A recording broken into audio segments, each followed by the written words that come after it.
والله لا يؤمنون أمانيا يبالم مالو النبي صلى الله عليه وسلم دقمه والله لا يؤمنون أمانيا يبالم سوستنيان تناقر ما أنه يا رسول الله إنه يمالو يجنة عيدلم أمانيا عيدلم يميلو السو ما أنه قربيتو تنكلون يميسقابت سو عمرو بن العاصي رضي الله عنه من يلو نبر لا مسلم قربيتاچن طيقاچوحال يهون نغر بيس يسرا لا يهوديو قربيتاچن سطاچوحال يلو نبر كوستر ያለ ወጥ የሚባል የለም ለቤተሰብ ብቻ ለሁለት ሰው ለሶስት ሰው የሚሰራ እንደሱ አታድር ውሃ ጨመር አርግበት ዘለል አርግበት ይላሉ የኛ ዘመዶች ዘመደ ብዙ ጠላው አለንም እነሱ የሚሉት ጠላው ቀጭን ነው ዘመደ ብዙ ወጡ ቀጭን ነው ያ በእስላም 50 60 እንጀራ ቤት ከተጋገረ 3 4 እንጀራ ለጉረቤት ብትልክ ድፎ ዳቦ ሲሰራ ያዩ ልጆች የጉረቤት ልጆች ከሚቁለጨለጩ ብትልክላቸው የጉረቤቶቻቸውን ችግር ሳይሰማ ችግሩን ፈተውለት ይመጣሉ መብራት ሲባል ልንቆርጠው ነው ሲባል ሰምቼ ከፍየልሃለሁ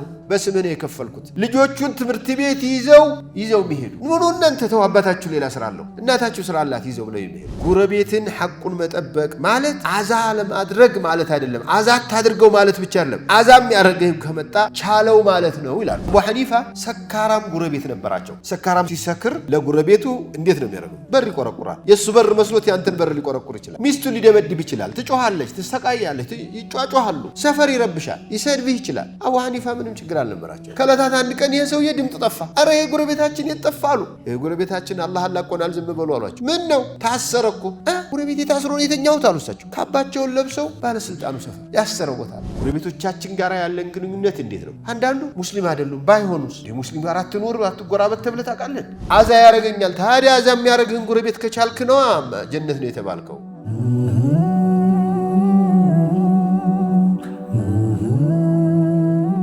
الحمد لله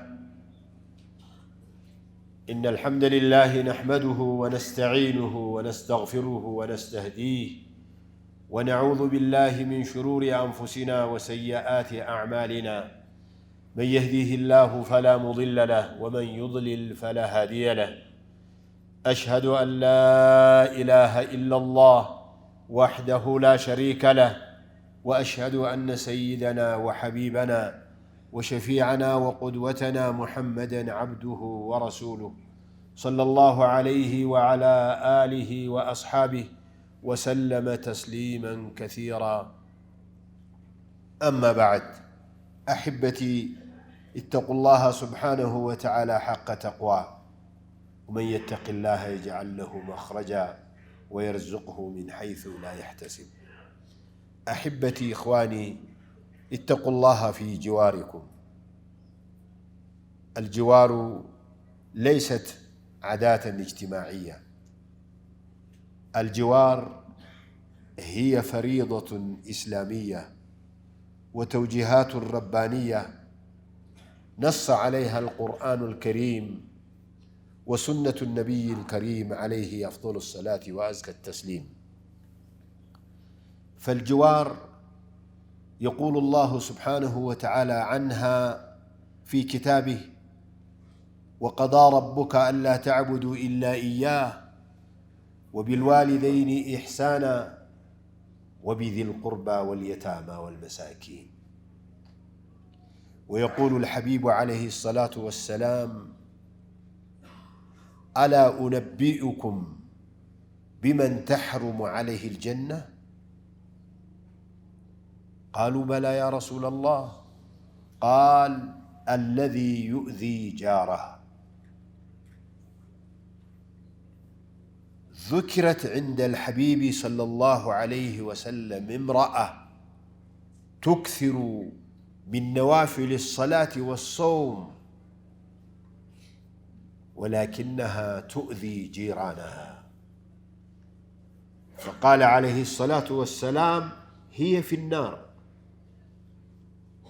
وذكرت له امرأة أخرى تصلي المكتوبات ولكنها تحسن إلى جيرانها فقال عليه الصلاة والسلام هي في الجنة ويقول عليه الصلاة والسلام ما زال جبريل عليه السلام يوصيني بالجار حتى ظننت أنه سيورثه. أحبتي، أمر الجوار أمر عظيم بهذا المستوى.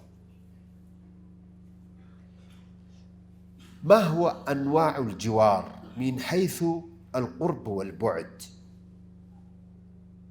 3: جار ملاصق بجارك ببابك، قريب لك، هذا بابك وباب جارك هذا. وباب قريب بالعرف الذي تتداعى، الذي ممكن يسمع صوتك وتسمع صوته، هذا الباب، هذا الجار القريب. وجار بعيد لكنه يعتبر جارا عرفا، قدره بعض العلماء إلى 40 بيتا من كل الجوانب الأربعة، عن يمينك، عن يسارك، أمامك، وراءك، 40 بيتا، 1 2 3 إلى 40 بيتا، من هنا 40 بيتا، من هنا 40 بيت، وراك 40 بيتا. هذه الأنواع الثلاثة. طيب، ما هي حقوق الجار؟ حقوق الجار تنقسم إلى 3 أقسام كذلك. جار له 3 حقوق، وهو الذي قريبك من حيث القرابة، ابن عمك، خالك، عمك، أختك، ابن أختك، ومسلم، وجار. هذا له 3 حقوق: حقوق القرابة، وحقوق الجوار، وحقوق الإسلام. وجار له حقان فقط، وهو الجار المسلم. أنت من الشرق وهو من الغرب، أنت من الجنوب وهو من الشمال، لكنكم يجمعكم مسجد واحد، لكنكم يجمعكم قرية واحدة. فهذا الرجل له حقان عليك: حق الإسلام وحق الجوار. وجار له حق واحد، وهذا الجار هو الجار غير المسلم. الجار غير المسلم له حق عليك، حق الجوار. وبذي القربى، والجار الجنب، والصاحب بالجنب. والجار الجنب هو البعيد عنك، إما قرابة أو دينا أو مكانا.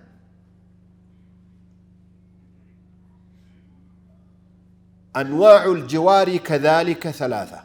الجوار لهم أحوال مختلفة لا تتجاوز عن 3. ما هو؟ جار محسن إليك، يسألك ويتفقدك ويعينك، هذا الجار المحسن. وجار سيء يؤذيك، يضرك، يسبك. وجار محتاج إليك، فقير مريض. وهذه الجوارات كلها تراعى حقوقها حسب ما تقتضيه الحاجة له. هناك نماذج، أقوال من الصحابة والسلف الصالح رضوان الله عليهم. كان عمر بن الخطاب رضي الله تعالى عنه كان يقول: أقرب الناس إليكم حقوقا جيرانكم. عبد الله بن عمرو بن العاص كان يقول: هل أهديتم لجارنا المسلم؟ هل أهديتم لجارنا اليهودي؟ لا يفرق بين مسلم واليهودي. عبد الله بن عمر رضي الله تعالى عنه كان يقول لغلامه: هل أهديت لجيراننا اليهودي؟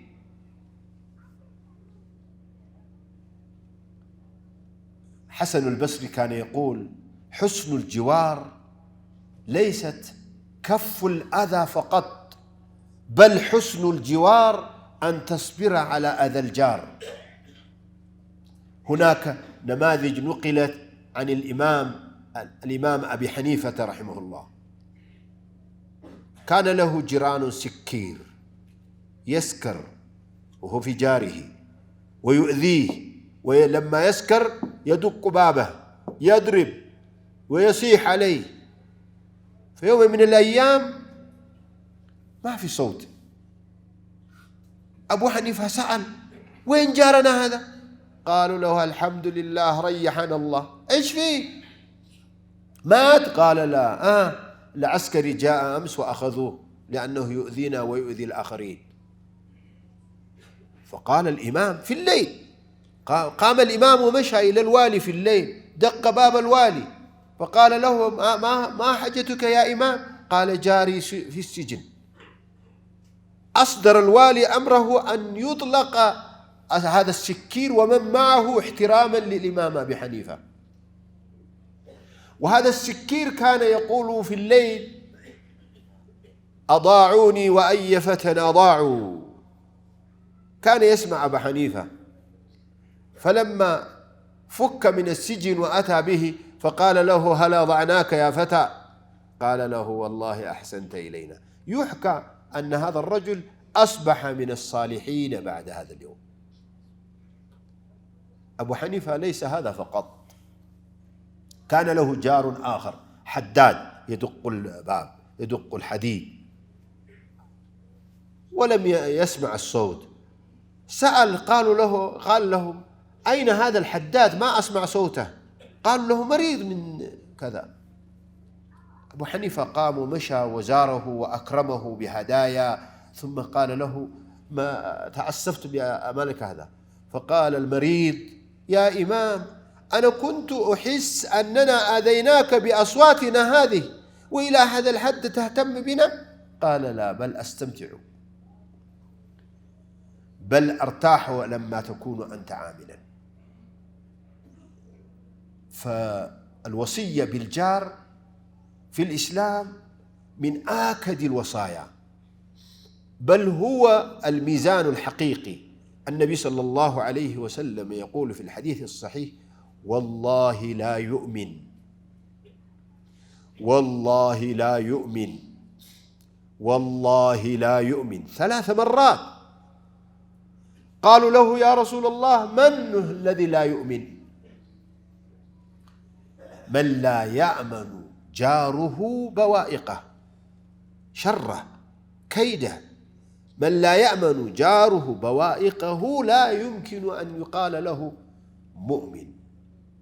فهل فكرت أخي العزيز، وهل فكرت أختي الكريمة، علاقتك بجيرانك مع هذه النصوص ومع هذه الوصايا الإلهية والأحاديث النبوية؟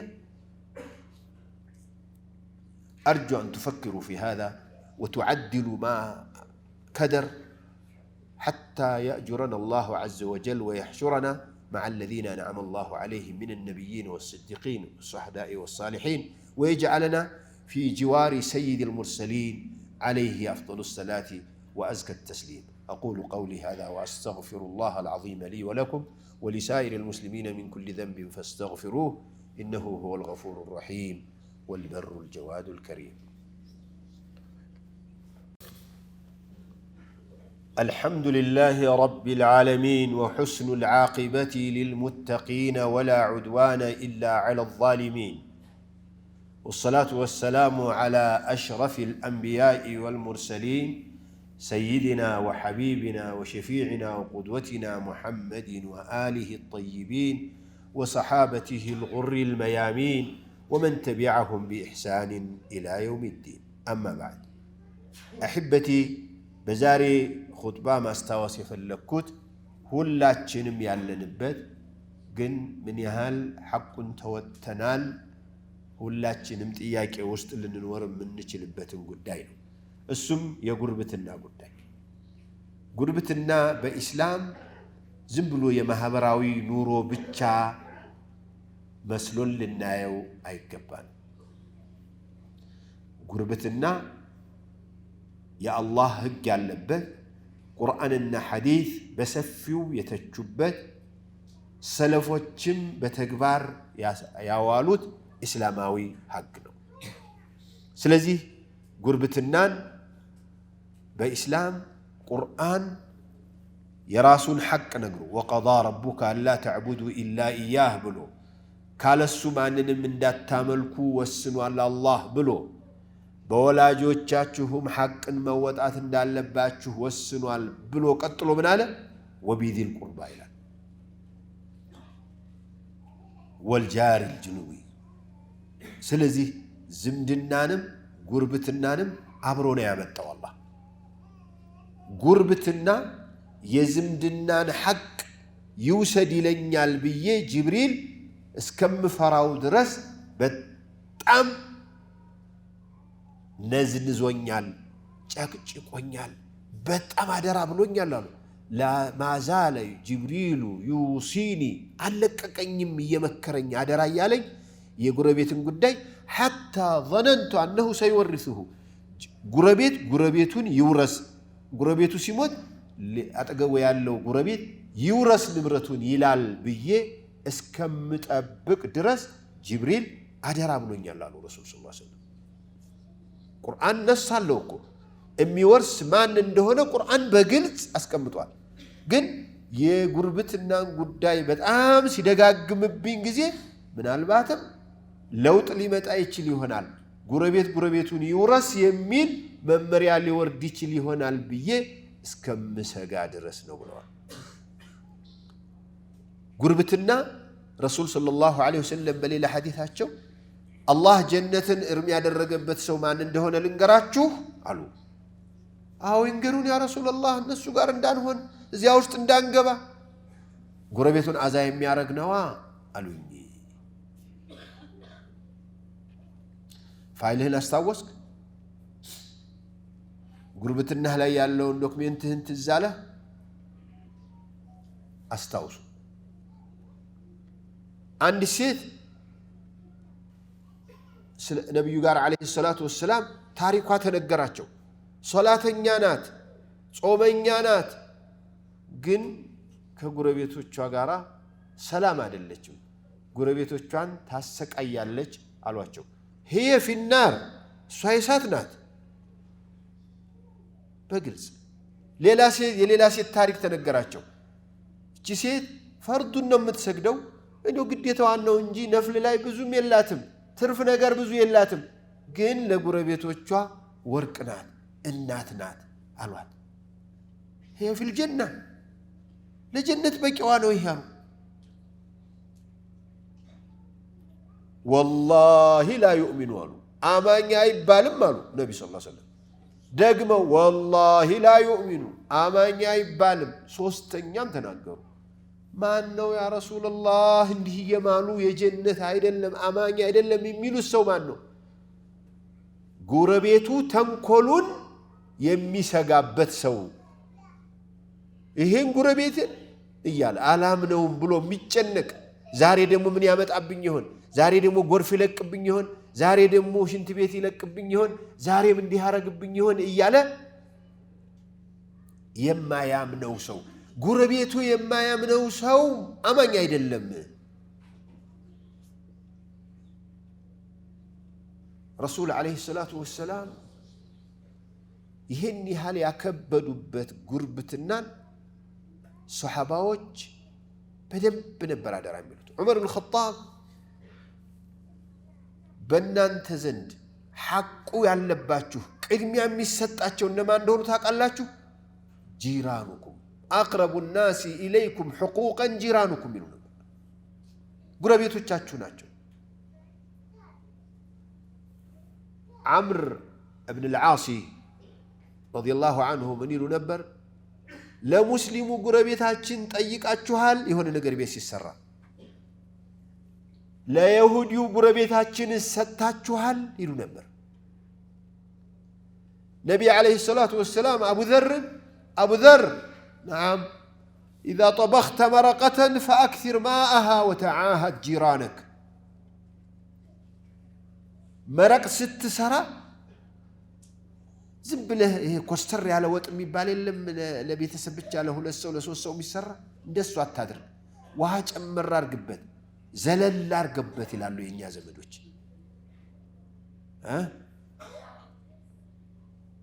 ዘመደ ብዙ ጠላው አለልመችም። እነሱ የሚሉት ጠላው ቀጭን ነው። ዘመደ ብዙ ወጡ ቀጭን ነው ምንለው ያ በእስላም አቡ ዘር እንዲህ ነው ያሉታ اذا طبخت مرقه مرق ስሰሩ ቤታችሁ فاكثر ماءها وهاون ጨመር አርግበት وتعاهد جيرانك ጉረቤቶችን ጠይቅበት በቀኝህ በግራ በፊትህ በኋላ እስከ 40 ቤት ድረስ እኮ ነው የተባለው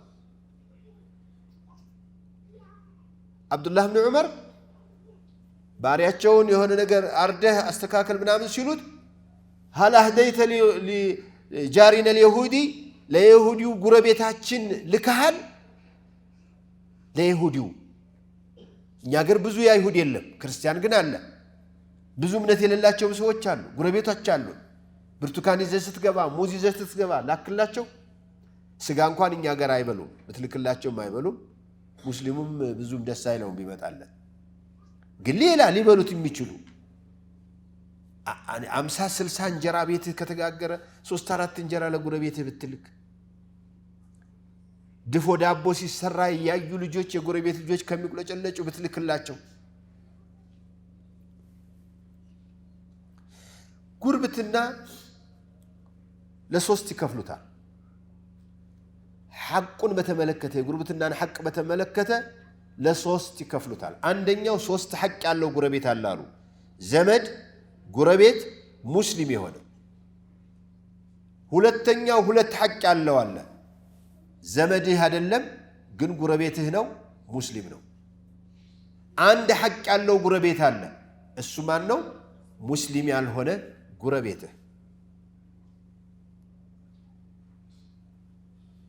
ጉርብትና ከርቀት አኳያና ከቅርበት አኳያ ለሶስት ይከፍሉታል አንደኛው ጉርብትና በየትኛው ቋንቋ ጉረቤት አይደለም የማይባል ከቤት ጋር የተያያዘ በሩ ከበርህ ጋር የሆነ ይሄ ጉረቤት ነው ቅርብ ጉረቤት ይባላል ሁለተኛው የሰፈር ጉረቤት ድምጽህ ይሰማል ስትወጣ ስትገባ ታገኘዋለህ ሶስተኛ ቤት አራተኛ ቤት የሆነ ማለት ሶስተኛው ደግሞ ሩቅ ጉረቤት የሚባል በቀኝ በኩል እስከ 40 ቤት በግራህ በኩል እስከ 40 ቤት በፊትህ እስከ 40 ከኋላህ እስከ 40 ታዲያ እንዲህ ሲባባል ሁላችንም ጉረቤት አይደል ሆኖ አዲስ አበባ በተለይ የጉረቤትህ ጉረቤት ነው ያንተ ጉረቤት ባይሆን ከ40 ቤት 41ኛው ቤት የጉረቤትህ ጉረቤት ነው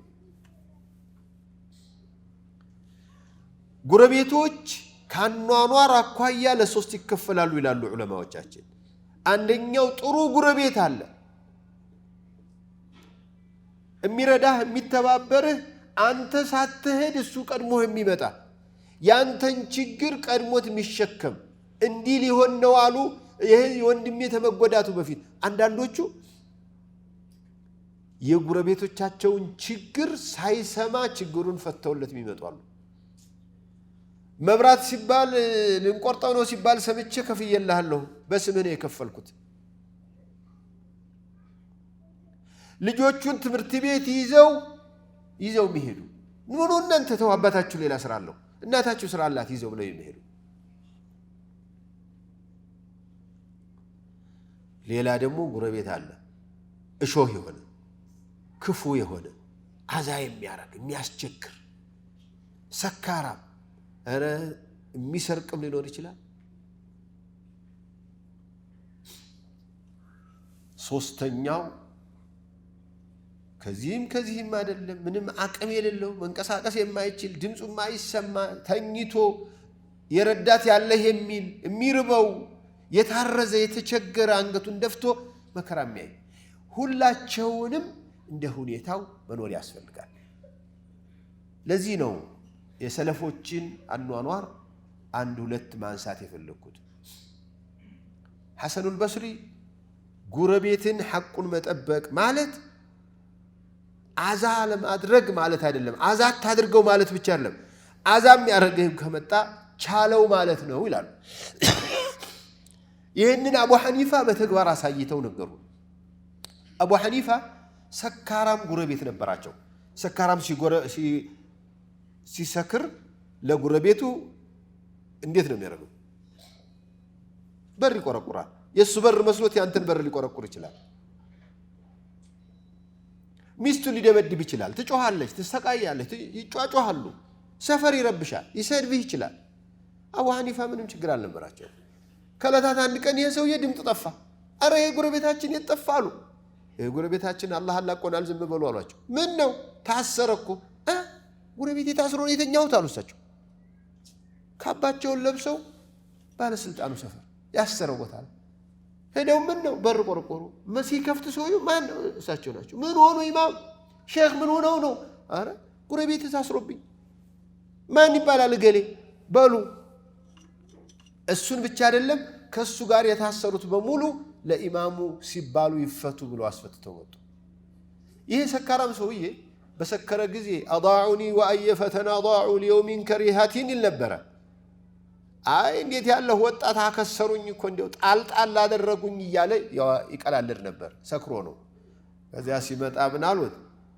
ያ ፈተህ هل اضعناك አሉት አጠፋንህ ችላልህ እንዴ አሉት ኧረ አላረጉም አላቸው ከዚህ በኋላ ብሎ ተወብቶ ትልቅ ሰው ሆነ ይባላል ይሄው ኢማም አንድ ብረት የሚሰራ ሰው ነበር ብረት የሚቀጠቅጥ እና ያው ስራው ነው ግን እሳቸው ድምጹ አዛ ያረጋቸዋል ብሎ ለካን ይጨናነቅ ነበር ሰውየው እሳቸው ግን ደስተኛ ናቸው ሰራተኛ ጎረቤት ነው ያላቸው ራሱን የሚችል ነው እሳቸውም ነጋዴ ነበሩ ከዚያ አንድ ቀን ድምጹ የለም እናንተ ይሄ ልጅ የታለ ይሄ ሰውዬ ይሄ ብረት የሚሰራው ሰውዬ ሲባል ይሄ ለታሟሏቸው ነው እንዲያሉ ሀዲያቸውን ስጣታቸውን ይዘው ሆደው ዘይረውት እኔ እኮ ድምጽ ሲጠፋ ጠይቄ ነበር አላህ ያሽርህ ምናምን አሉት ሼክ እኔ እኮ ስታው እንዲያውም ያረፍኩ መስሎኝ እኛ ሁሉ ጊዜ እኮ ብረት አንድ ጊዜ ሳስቀምጥ ይሄን ሰውዬ አዛ ያረኳቸው ነው ያልኩኝ ይጨናነቅ ነበር ለካን እንዴት ይጨነቃለሁ ለኔ ያላቸው እንዴት ነው ማለት ጨነቀው ሙስሊም ነህ ጎረቤቴ